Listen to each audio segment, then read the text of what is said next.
June Foray was my honorary aunt. Oh my God. Are you out here in LA? No, I used to live in LA. I'm in Salt Lake City. You're coming out here for Fan X pretty soon. Right. Well, like you know how incredibly devoted fans are. You had the privilege, like I, of being around June and probably got to see how people reacted when June would just say "Hokey smoke," or "Hello, darling." It was, and I am the same. Look what happened to you. I'm not. Sweet June left the Rock a couple of years ago, but I worked with her, I don't know, a dozen times, and I got to know her very well. Yeah. And half the fun of being around someone like that is seeing how they move through their lives with utter joy, because they bring that to other people. So that's a roundabout way of my answer, saying that I really do live for these events, FanX. And I tell people all the time, and I'm not the only one, we're there, we go there and make a couple of bucks because we have to charge money to offset the cost for the promoters to bring all these people. But that's not how we make our living. And I always make sure and tell people, you ain't got to buy nothing. This is about the opportunity for us both to meet each other. And to the extent that COVID has put the kibosh on that, I really miss it. I did my first one since lockdown 3 weeks ago in Indy. Yeah. And honestly, now, if I had to do it again, I don't know if I could, because things have just exploded. I'm supposed to go to Florida in 3 weeks. Well, Florida's like a petri dish right now. Yeah, it's a time bomb. It really is. And, I'm not, I'm a pretty hardy guy, but, and I've been vaccinated and all that, but I can't put myself, my livelihood, or my family in danger just because I want to go and hang out with a bunch of really lovely people. If the overarching takeaway from the local government is, we're going to ride this out, then I think discretion is the better part of valor. So in that way, it's been a real big problem. However, nice people like you, and I'm dead serious, my friend, nice people like you allow all of us the opportunity to stay in touch with fans in almost real time.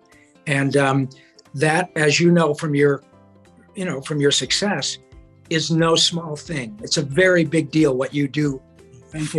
You essentially broker the fan experience between the actor and the fan. And that is a very big deal, Tony. So thank you.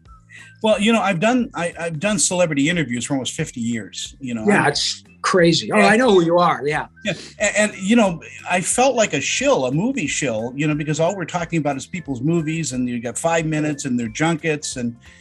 But I wanted to do something deeper. And so that's why I created Screen Chatter, which is exactly what you're saying, is so people get to know you a little bit. And these are, these interviews are very, very dear to me. You and I are not that far apart. I grew up in Los Angeles. You grew up in Detroit. Right. Did you grow up watching cartoons? Oh, Jesus. Oh, my God. Are you kidding me? Obviously, I'm 65 years old. When I was a kid, we weren't able to pause television or record VHS tapes, But when you see the ubiquity of people like Mel and June and Paul Freese and Jay Ward, Bill Scott, Hans Connery, Dawes Butler, all of them, you kind of go, oh, all right. And you see it over and over and over. And my go-to entertainment as a kid, and because my mom and dad especially were, good stuff is good stuff. Yeah. Flintstones, Johnny Quest were primetime shows when I was a kid. And Looney Tunes. Oh my God. Bugs is 80, as you know, Tony. And it doesn't get any less entertaining. So it took me, once I could learn to read and recall, I thought, oh my God, I see June Foray a lot. I see Mel Blanc, Dawes Butler, Paul Freese a lot, Don Messick, John Stevenson, over and over again. Then I get to work with those people. Yeah. And let me tell you, my friend, you know this because you're an actor and all that. the first big show, our first show in which I was a regular was a mid-'80s reboot of Johnny Quest. And I got to play Haji. And of course, I was a huge fan of the show when I was a kid. And Tim Matheson was the original Johnny Quest. So I walk into Hanna-Barbera. I knew exactly who Don Messick was, and I'm sitting there and we start to roll. And Don Messick, the original Dr. Quest, who was Dr. Quest on my version, opens his mouth and says, "Careful, Johnny, there's a pterodactyl." Holy crap. I thought I was going to lose I missed my cue because I was just transfixed by looking at Mr. Messick. And I said to Gordon Hunt, the director, I said, I'm sorry, but I'm 30 years old, but I immediately have been transported back into my parents' living room in Detroit, hearing Don Messick say 5 words. It was mind-blowing. And so, yeah, all of those people were integral, I think, like millions of us, to entertaining us. But with me, they struck a chord that would later become my livelihood. Little did I know the extent to which June and her peers affected me. It's not a small thing, man. It's almost chemical when it happens. But the other side of that too is how I feel is that they also taught us a sense of humor. They taught us timing. Chuck Jones was amazing. And, I knew Chuck before he passed. And did you? I never had, I met him, but I didn't know him. He always told me that the comedy is not in the Roadrunner and the coyote throwing the anvil, that it's in the last 3 rocks. Yeah, exactly. Or, well, the one that sticks with most of us, or certainly me, and my dad would laugh every time, forgive me, every time when the coyote would go off a cliff, and the timing, of course, was impeccable, and all you would see at the bottom was, and it made him laugh. All of those genii who at one time or another worked at Termite Terrace over at Warner Brothers, truly. Well, you look at Steven Spielberg. Steven Spielberg's eponymous documentary on HBO a few years ago is just wonderful. It's like 2.5 hours long.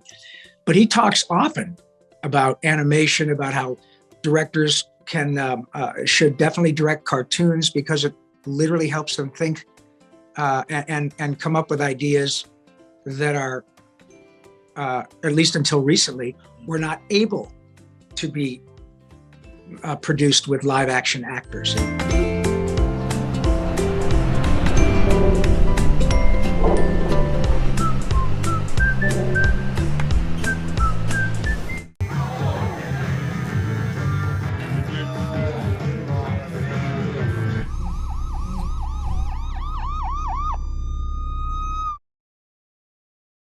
Millions of people are losing their dental coverage every year or can't afford dental care due to the high cost. Just a simple cleaning can cost over $100. But there is an answer, TDA. For about $1 a day, Total Dental Administrators covers over 200 dental procedures. Whether you're an individual, a family, self-employed, or retired, TDA has a plan that's right for you, starting about $1 a day. So call or click for your free information kit and see how affordable dental health can be.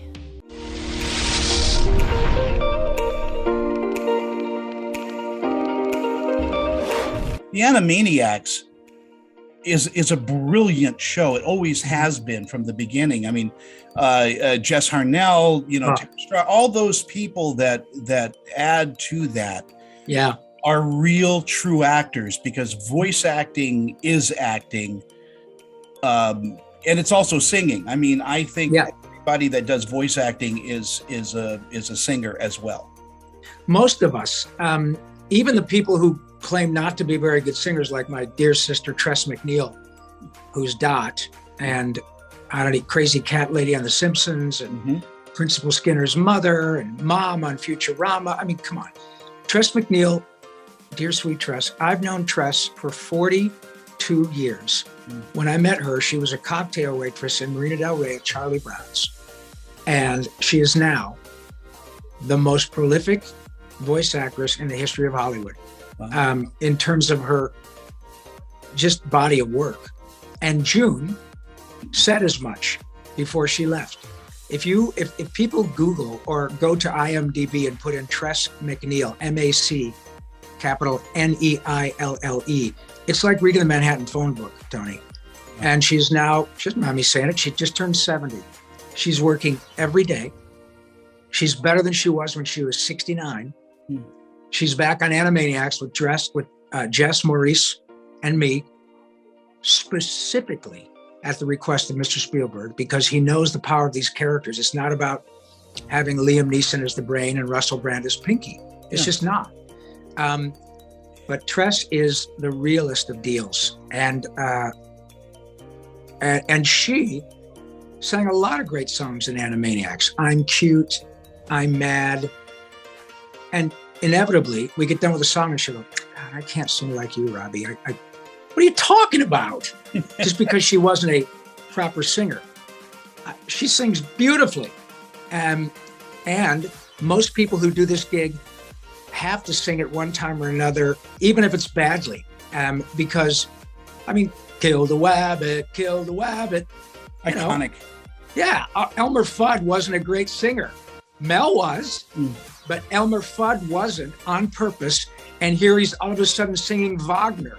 And I didn't even know, like a lot of kids, that was Ride of the Valkyries until I got older. And my parents said, that stuff we're laughing at was written 50 years before Looney Tunes used it. I said, what are you talking about? So I hear, and that turns out that, like everything else, influence, good music, good writing, good performances continue to inspire artists of the next generation. Mel's been dead for, 25 years, maybe 20 years. Yeah, 25 years, I think. Yeah. I got to work with him twice. And all of the people we've discussed today, all of them, by and large, are gone. Yeah. But my God, what a legacy of inspiration. It's just, it's mind-blowing. And so, yeah, I tell actors all the time, oh, Mr. Paulsen, I've heard you do Yakko's World and I can't do that. I said, well, you don't need to do that. Yeah. I did it. There will be something else for you to do. The point is, don't limit yourself by saying, oh my God, I'm not a singer. Jump in. People come up to you all the time, probably at these fan things, and go, I can do Yakov, I can do this. And you kind of go, well, yeah, how sweet, nice. But if you really want to be a voice actor, you've got to be original. Well, that's true. And I understand that the vast majority of people who send me, just like Mr. Butler, who send us wonderful tapes, or not tapes anymore, links or DVD, whatever, of them doing SpongeBob or Bart or Homer or Pinky or Raphael or whatever. It is done for the same reason that I still work every day, because it makes my soul happy. Yeah. It just does. But you're correct. If I get one of those from someone who says, Mr. Paulsen, I'm really serious about being a voice actor, then I say, well, then with all due respect, as much as it is flattering, but Tom Kenny is still around and doing SpongeBob. And when you come to LA, if you do, before you do, you can listen to virtually any actor, any voice talent whom you enjoy or by whom you're inspired online. Listen to Jim Cummings, listen to Maurice LaMarche, Frank Welker, Peter Cullen, Nancy Cartwright, Tress MacNeille, Tara Strong. Listen to the breadth of their characters. And I used to refer to my dear departed friend Phil Hartman as terrifyingly inspirational, because at the very same moment that I would sit there thinking, I can't hold Phil's coffee cup, talent-wise, it was Phil who took me aside more than once and reminded me, you're not supposed to. You're supposed to find inspiration in what I do to help you develop your gifts. And so that's what I tell people. You can do great imitations all damn day, but that's not going to get you a gig or a legacy. And the idea is that it's supposed to be a bit overwhelming. It's supposed to be competitive. It's supposed to be a high bar, not to make you uncomfortable, to inspire you. That's it. So often people have to make the decision, do I really want to jump in that pond, or do I just want to create for the most noble of reasons? Because it makes me happy. When you do it for money, it's a little bit of a different circumstance. But I have to tell you, having been rich and poor, rich is better. Rich is a lot better. Right. But the Jones to create. Yeah. Or did you start ripping his yakko? Oh, Pinky, whatever, all day long. Has nothing to do with money. It is joy for its own sake.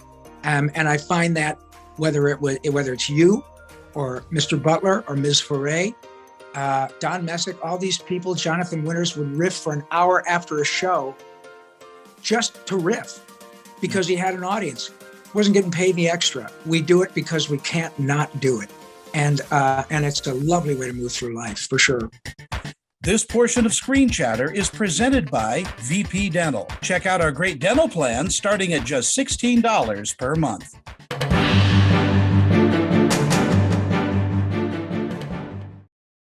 It takes less than 1 minute to find out if you may have prediabetes. You can do it here. But you probably won't. You're busy. Kids, work, show coming back in 48 seconds. So let's do this now. Hold up one finger if you're a man, women, 0. 3 more fingers if you're over 60, 2 over 50, 1 over 40. If you're not sure, keep in mind you're sitting on a couch right now, so 1 more finger if you're not very active. 1 finger if yes, 0 if no. 1 yes, 0 no. Next, find the body type that looks most like you and hold up that many fingers while I look around awkwardly. And that's it. If you're holding up 5 fingers or more, you probably have prediabetes. Sorry to be so blunt, but hey, you're busy. Just go to the site.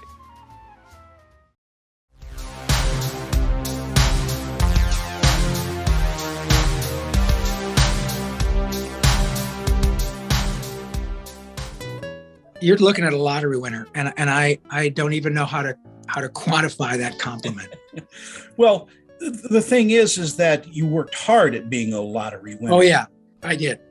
You know? I do, and I have lived that axiom that luck is when opportunity meets preparation. And by the way, forgive me, I look like a cross between a Q-tip and a cheetah pet. I think you look great. Thank you. But yeah, I grew up in Detroit, but it was clear to me as a kid that you reach a point where if you decide to do this gig for a living, you got to go to New York or LA. And I like fast cars and nice weather, so I came to LA.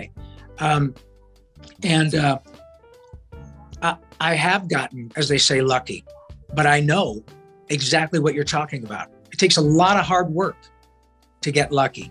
Moreover, you have to put yourself in a position to get lucky. I could have been uber gifted, but nobody in Detroit, as much as I love my hometown, is going to see me to give me this shot.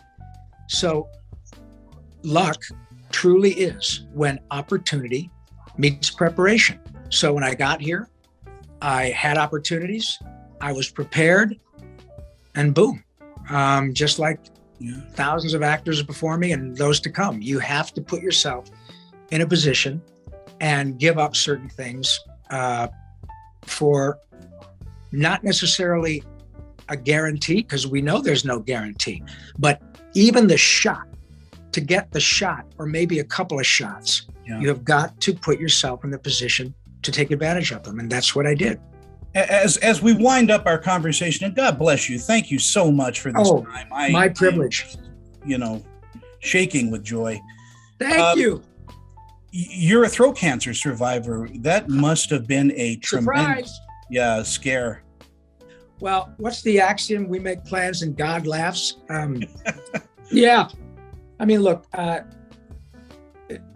Tony, you're not, you're certainly not close to the end, but you're no spring chicken, neither am I.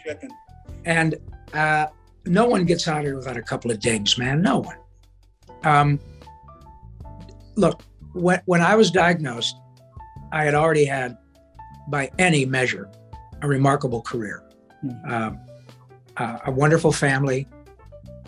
You know, to the extent awards are important, they are for me. They didn't change my income, but I don't want to give them back. Glorious friendships that I will treasure till I'm no longer able to breathe, and a legacy. Even 5 years ago when I was diagnosed, even if it had been the end, come on, I would have left a mark. But when I was diagnosed, I didn't, nor did my wife or son, respond with, "Oh my God, it's not hair cancer, it's not toe cancer, it's throat cancer." We didn't respond with that.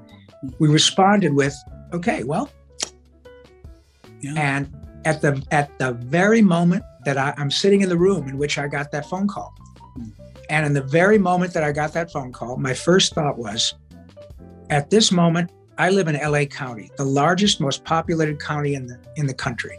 Right now, somebody's getting the same phone call about their 5-year-old, or about their 27-year-old wife who just gave birth to maybe their only child, or a young husband who just got the job of his life to transform their family's life, and he's got a brain tumor at 30.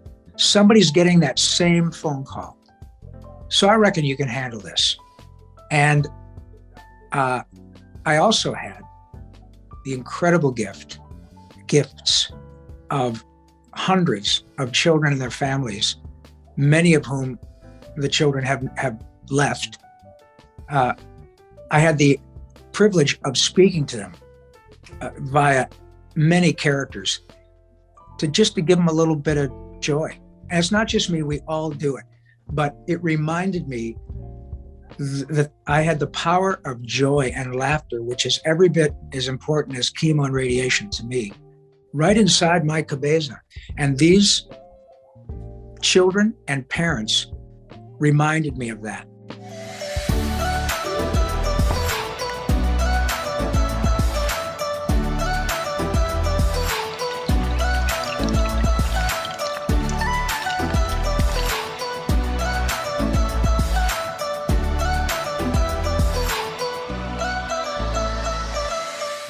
Millions of people are losing their dental coverage every year or can't afford dental care due to the high cost. Just a simple cleaning can cost over $100. But there is an answer, TDA. For about $1 a day, Total Dental Administrators covers over 200 dental procedures. Whether you're an individual, a family, self-employed, or retired, TDA has a plan that's right for you, starting about $1 a day. So call or click for your free information kit and see how affordable dental health can be.